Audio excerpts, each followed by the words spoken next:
qui nous a fait pleurer. Hein. Ouais. C'est la première fois que tu pleures, tu m'as dit. Ah, je pleure pas souvent, mais c'est vrai qu'en te rencontrant, je suis tombée littéralement en larmes comme si j'étais déchirée.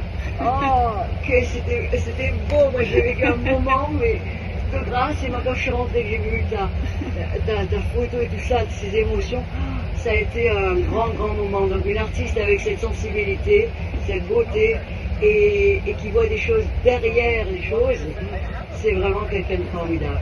Donc, je reprends donc notre parcours. Donc, tu as exposé dans des châteaux. Oui. Et là, donc, j'ai eu la possibilité d'exposer un événement lors du Festival de Cannes, sous ma présence à Cannes. Bravo, et tu as exposé où? C'était à un événement qui était organisé par Hollywood Mag. Bien. Au palais Clément Massif. Bravo. Et tu as eu du succès, j'imagine. Oui, l'événement était chouette. Ah, alors c'est sûr. Et donc par rapport à ça, tu espères dans le Festival de Cannes, bien que j'ai toujours envie de zapper, mais quand on rencontre des artistes comme toi, on n'a plus envie de zapper le Festival de Cannes si on sait qu'on rencontre des gens comme toi. Et c'est quelqu'un de merveilleux qui a une telle sensibilité que ça se sent dans ses toiles. Et la toile que j'adore et que je posterai en même temps que l'interview, elle représente quoi pour toi? Alors elle s'appelle Danseuse sur son nuage. J'étais particulièrement touchée que tu l'aimes parce que c'est ma toile préférée. Et c'est toi. C'est une femme en fait qui a la tête renversée, qui m'est inspirée de Eva Houghton d'ailleurs. C'est Eva Houghton, une artiste que j'aime beaucoup, qui fait souvent des femmes très libres comme ça, avec un graphisme très différent aussi. Oui, mais toi, il y a le mouvement dans cette tête que vous avez, qui est comme une sorte de, je sais pas, de connexion, que c'est, regardez-le, c'est une sorte de connexion extraordinaire. Et ça m'a interpellé, j'ai dit ça c'est toi. Et effectivement, tu le ressens de cette façon. Oui, bah en fait au départ j'ai appelé Danseuse sur son nuage. J'avais fait d'abord un croquis. J'avais envie de capter l'émotion de l'extase. Wow. J'étais dans une période où j'étais très amoureuse en fait. Ah, ça aide hein. Donc je planais un peu et ça me faisait penser à des sensations que j'avais déjà ressenties face à l'art ou des choses comme ça. J'avais d'abord dessiné avec une guitare, je voulais montrer quelqu'un qui était complètement prise dans une émotion très forte de bien-être et qui était dans sa bulle. C'est pour ça que je voulais la faire au-dessus du ciel. Tu l'as vraiment, vraiment bien interprété au niveau. Et les couleurs, parce que moi aussi ça m'a marqué. Il y avait un tableau de Michel-Ange qui avait ce même style de couleur. Est-ce qu'on te l'a déjà dit? Non, on m'a parlé de drapeau, du rapport au voyage. Oui, aussi. Mais Nicolas, on m'a pas encore.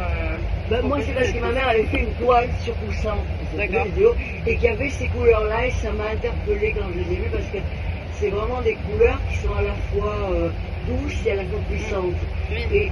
Et mélanger le puissant avec le doux, il faut être forte quand même. Hein. Ouais, je pense que tu l'as vraiment bien ressenti. Ah ben et je voulais qu'il y ait beaucoup de lumière aussi qui sorte d'elle. Ah oui.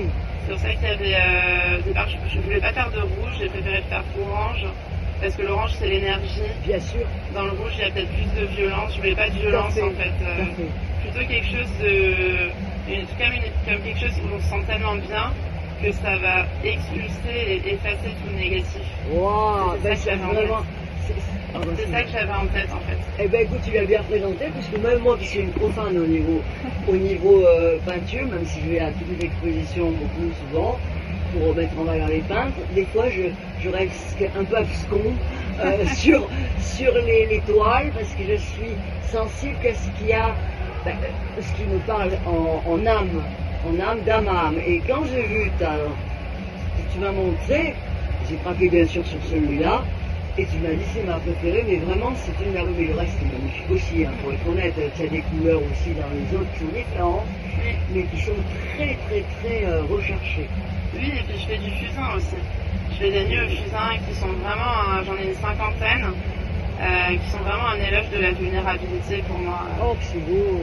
Je crois que c'est un message qui revient souvent dans ce que je propose. Et qu'est-ce que tu voudrais vraiment dans ta vie par rapport à ton art, et qu'est-ce que tu aurais à dire aux gens pour pouvoir leur donner envie de te dire venez vite, nous montrer toiles que je montrerai en les postant bien sûr.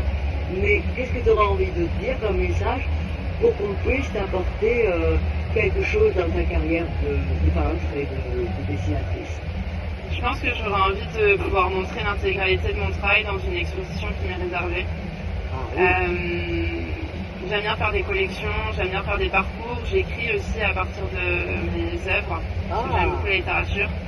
Et ouais, je pense que c'est le fait de pouvoir faire une exposition qui soit assez immersive pour que les gens puissent vivre une vraie expérience émotionnelle.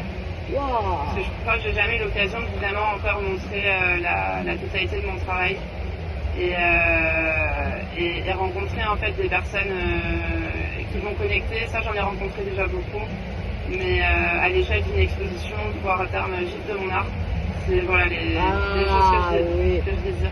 Ben, j'espère que quand vous verrez ces toiles, que je vais poster également avec l'interview, et que vous verrez que tout ce qu'on dit, c'est vraiment à l'échelle de ce qui est. Vous savez très bien que je suis à la télé de la vérité. Moi, je ne fais jamais d'interview de choses, de gens, d'endroits où je ne suis pas touchée, où il n'y a pas quelque chose de vrai, où il n'y a pas une âme, où il n'y a pas quelque chose qui correspond à ce que je ressens. Et ou même pas par rapport à ça, parce que je suis quelqu'un de tranché dans la vérité, mais au moins c'est du vrai. Et elle, ces toiles, c'est du vrai, parce que ça m'a touché, percuté, et c'est rare ça. Et donc elle veut vivre de son art. Et là, que ce soit un grand peintre, que ce soit un mécène, que ce soit des galeries, c'est un appel pour Cannes, pour la Côte d'Azur, pour l'international, puisque j'ai beaucoup de gens un peu partout dans le monde, à New York. Je posterai dans le groupe de New York également, comme ça. Il y a une grande peintre qui s'appelle Dana York, qui fait également. New York, c'est un rêve. Et c'est vraiment extraordinaire pour pouvoir passer ce message. Et bon, les Américains sont quand même beaucoup plus ouverts à beaucoup de choses, et ça, je ne dérangeais pas. Et ils sont gentils au Canton. Et donc, c'est vraiment très ouvert à beaucoup de styles différents. Et donc, j'espère que cette amie, qui est une grande peintre, qui a fait les vitraux de la Synagogue de Cannes, qui a fait beaucoup d'icônes exceptionnelles, elle m'attend sur New York pour d'autres choses.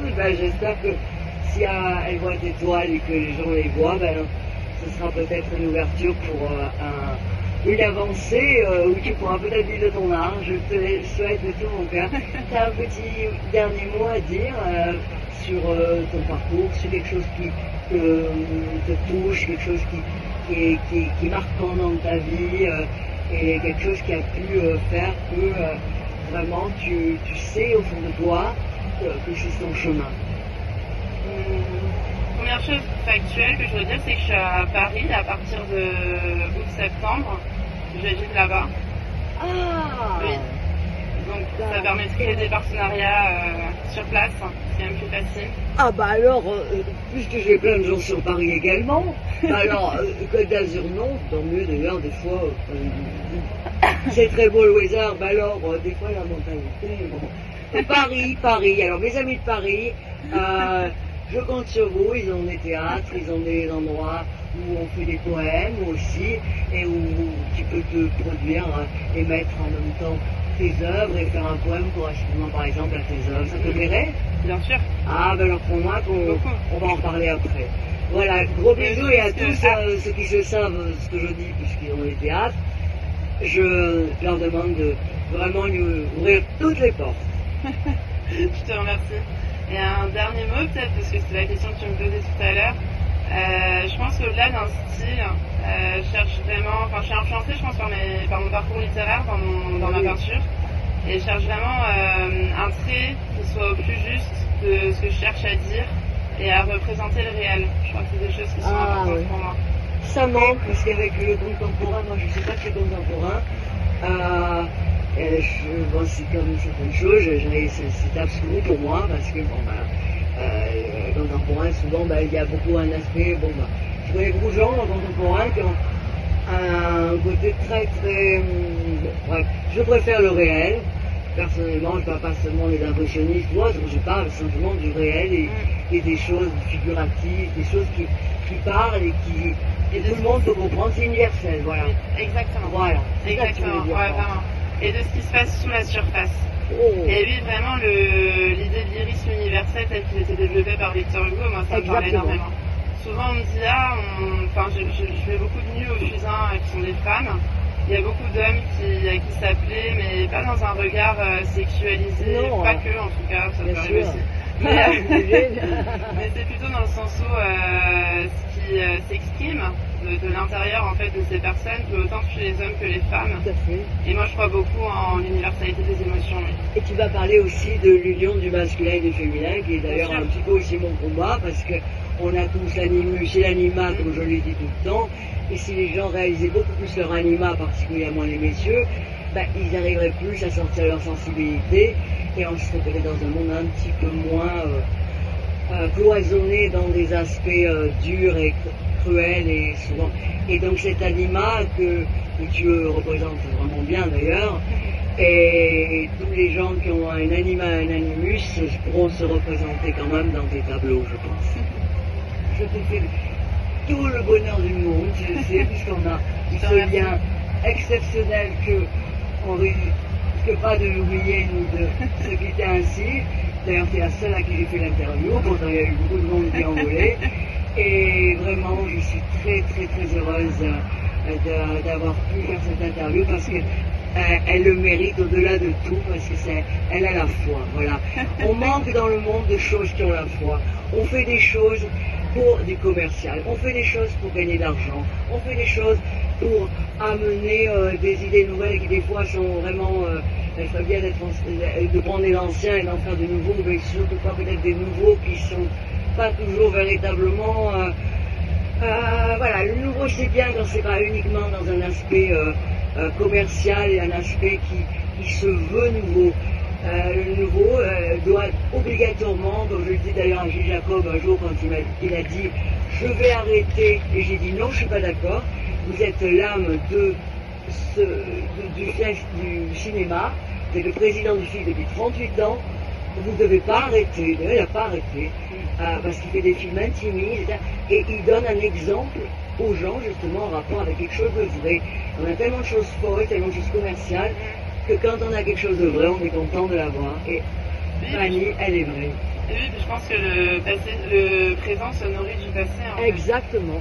Et l'intelligence, justement, dans la littérature, comme dans l'art, c'est justement de pouvoir faire des choses qui ont un passé, donc qui ont une âme qui est déjà construite et structurée dans un contexte vraiment réel et qui a fait ses preuves, et de prendre le suc de ces grands œuvres, de ces grands auteurs, pour pouvoir justement le rematérialiser, le pérenniser au travers d'artistes comme toi.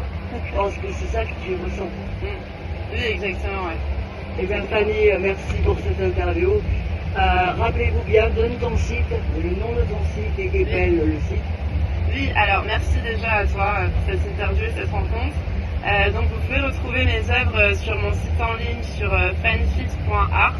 Vous tapez fanfit.art sur Google et vous allez tomber sur mon site internet. J'ai aussi un compte Instagram sur fanfit.art et je suis aussi sur Facebook. Mais oui, vous pouvez sur mon site internet, c'est là où c'est le plus complet.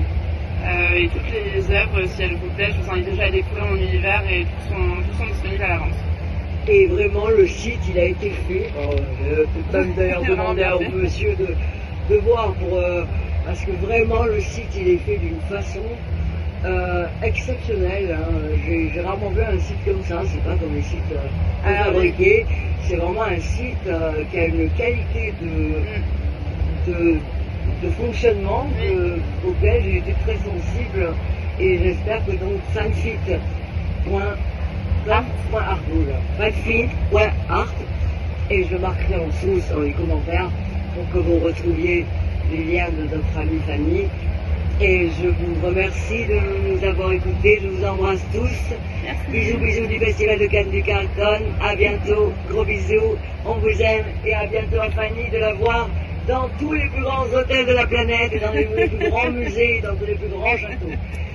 Gros bisous à tous, je vous aime, je vous aime, je vous aime, je vous aime, je vous aime, je vous aime, j'éteins.